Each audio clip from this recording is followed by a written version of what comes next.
अगर हम राधा जी की बात करें और कृष्ण का जिक्र ना हो यह तो संभव ही नहीं है, क्योंकि राधा और कृष्ण हमेशा से एक दूसरे के पूरक रहे हैं और एक ऐसे आत्मिक प्रेम की मिसाल है जो भौतिक सुखों से बहुत परे हैं। यूं तो राधा कृष्ण का प्रेम अनादिकाल से चला रहा है, पर द्वापर युग में जब भगवान नारायण ने कृष्ण रूपी अवतार लिया तो संसार को प्रेम का सही अर्थ समझने के लिए कृष्ण की ही अंश राधा ने यमुना के निकट रावल ग्राम में वृषभान और कीर्ति के यहाँ राधा रूप में जन्म लिया और जन्म के साथ ही राधा और कृष्ण की प्रेम कहानी शुरू हो जाती है। मगर दोस्तों, ऐसी क्या घटनाएं और स्थिति बन जाती है कि राधा को कृष्ण के विरह का सामना करना पड़ता है और कृष्ण क्यों अपनी प्रिया बांसुरी को तोड़ देते हैं? इन सब सवालों के जवाब हम इस वीडियो में जानेंगे। दोस्तों, कहा जाता है कि राधा जन्म से आंधी थी और स्वर्ग लोक से यह वचन लेकर ही पृथ्वी लोक आई थी कि जब श्री कृष्ण की प्रथम दृष्टि उन पर पड़ेगी तभी वो संपूर्ण जगत को देखेंगे, अन्यथा नहीं।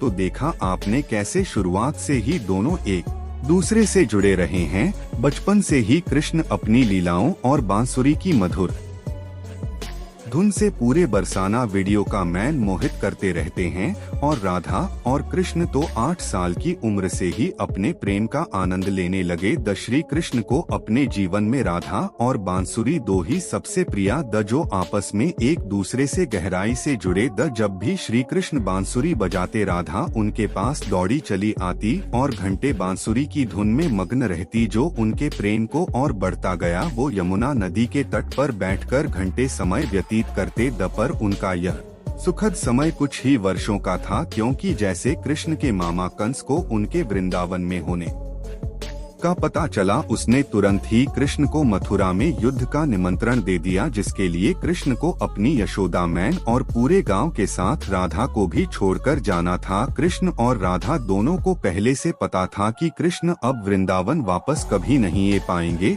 और बहुत समय तक एक दूसरे से मिल भी नहीं पाएंगे। तो इसलिए मथुरा जाने से पहले राधा ने कृष्ण से 2 वचन लिए। पहला वचन था कि राधा के हृदय में हमेशा केवल कान्हा का वास रहेगा और दूसरे वचन के अनुसार मृत्यु से पहले उन्हें कान्हा के दर्शन होंगे। परंतु इन वचनों को देने के बाद श्री कृष्ण को पता था कि राधा उनके विरह में बहुत विलाप करेंगी, तो राधा हमेशा खुश रहे। इसके लिए श्री कृष्ण ने भी राधा से वचन लिया कि राधा को कृष्ण की याद में अब एक भी अश्रु नहीं बहाना होगा। यह वचन लेने के बाद श्री कृष्ण मथुरा की ओर बढ़ जाते हैं और राधा वृंदावन में ही रह जाती है, जिसके विवाद से राधा का वर्णन बहुत कम ही मिलता है। इसके बाद कृष्ण ने मथुरा जाकर कंस का वध किया और अपने माता पिता देव की वासुदेव को मुक्त कराया और फिर उन्होंने मथुरा से आगे बढ़कर प्रजा की रक्षा के लिए द्वारका नगरी की स्थापना की, जिसके बाद से उन्हें द्वारकाधीश कहा गया। कृष्ण द्वारका में रुक्मिणी और सत्यभामा से भी विवाह करते हैं। साथ ही इनके अलावा भी कृष्ण की 16,108 रानी थी, जिनसे रुक्मिणी कृष्ण की सबसे प्रिय पत्नी थी। उन्हें केवल कृष्ण की छवि को देखकर ही उन्हें अपने मैन में बसा लिया था और कृष्ण से विवाह के लिए वो अपने भाई रुक्मी के विरुद्ध भी चली गई थी। प्रेम पत्र के माध्यम से कृष्ण को बुलाकर और कृष्ण के साथ भाग गई थी। फिर उन्होंने कृष्ण के साथ द्वारका नगरी में सुखपूर्वक अपना जीवन व्यतीत किया और कृष्ण भी अपने देवी कार्यों में ली हो गए। बहुत अच्छे प्रेम का माध्यम मानते हैं, पर राधा और कृष्ण तो एक ऐसी मिसाल है जिन्होंने तो कभी विवाह ही नहीं किया, केवल अपने मैन और हृदय से एक दूसरे को प्रेम किया और उसी सच्चे प्रेम से एक दूसरे से हमेशा बंधे रहे। दोस्तों, राधा और कृष्ण के प्रेम की बहुत सी अलग अलग कथाएं हैं और उनमें से एक प्रचलित कहानी यह है कि श्री कृष्ण कभी कभी सोते ही राधे श्री राधे बोल पड़ते द जो श्री कृष्ण की रानियां को अच्छा नहीं लगता था। तो एक बार रुक्मिणी ने श्री कृष्ण से कहा कि ही प्रभु, प्रेम तो हम सब भी आपसे करते हैं, पर ऐसा राधा जी में क्या है जो आप सोते हुए भी उन्हें याद करते हैं?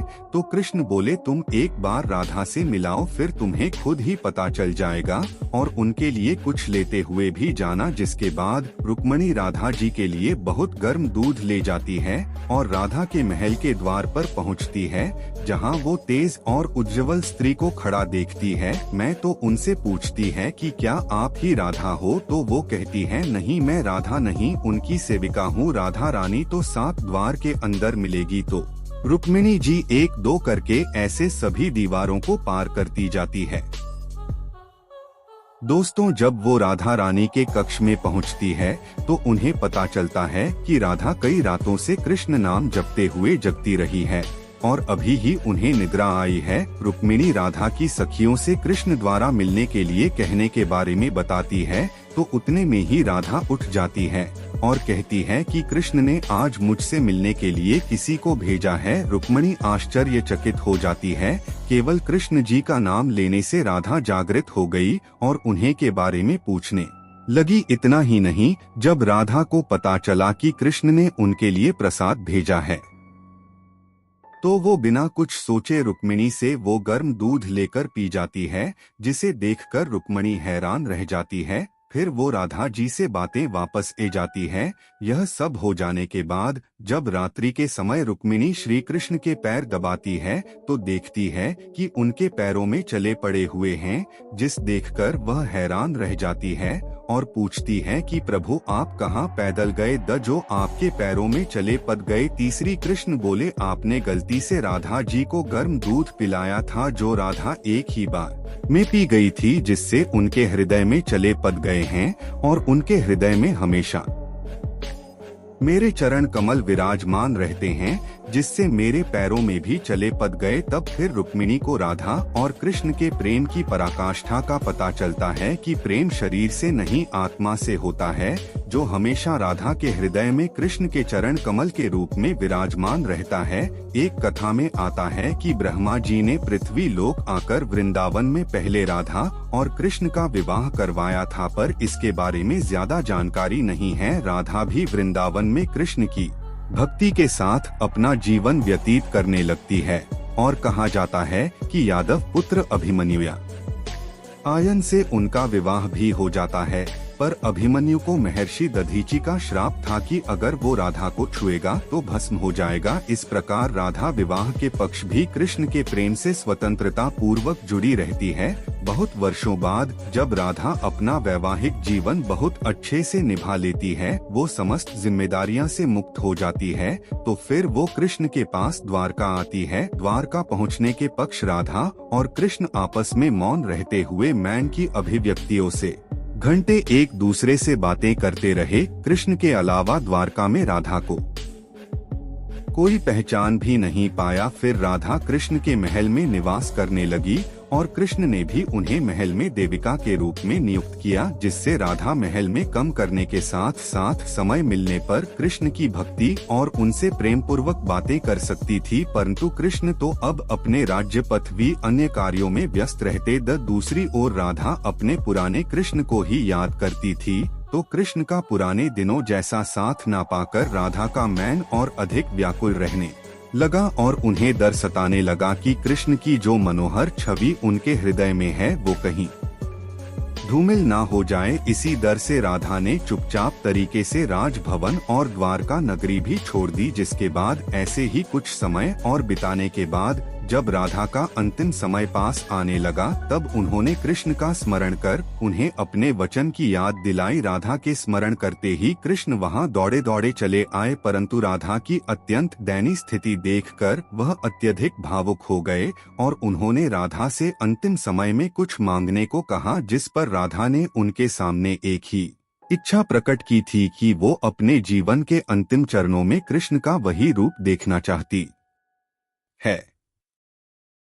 जैसा वो वृंदावन में देखा करती थी, तो उन्हें वहीं बांसुरी की मीठी धुन बजाते हुए सुनना चाहती है। दोस्तों, राधा का बस इतना कहना था कि कृष्ण ने अपनी बांसुरी उठाई और वही मीठी धुन बजाने लगे, और बांसुरी बजाते हुए कृष्ण और उनकी धुन सुनती राधा दोनों के ही आंखों से प्रेम के आंसू की धारा बह रही थी। इतना ही नहीं, बांसुरी की मीठी धुन सुनते सुनते ही माता राधा ने उनके सामने प्राण त्याग दिए, जिसके बाद उनकी मृत्यु से कृष्ण इतने विचलित हो गए कि उन्होंने अपनी प्रिया बांसुरी को वहीं तोड़कर फेंक दिया था। तो ऐसे राधा की मृत्यु के साथ ही कृष्ण ने बांसुरी से भी हमेशा के लिए मुख मोड़ लिया, क्योंकि बांसुरी और राधा का एक अद्भुत रिश्ता था। इसलिए राधा की मृत्यु के पक्ष कृष्ण ने अपने शेष जीवन में बांसुरी तो क्या, किसी अन्य वाद्य यंत्र को हाथ भी नहीं लगाया। दोस्तों, राधा और कृष्ण की प्रेम कहानी के लिए कहा भी जाता है, एक प्राण दो देही राधा संग स्नेही, जिनके शरीर बस अलग द और आत्मा एक ही थी। तो दोस्तों, कैसा लगा को हमारा आज का यह वीडियो हमें कमेंट करके जरूर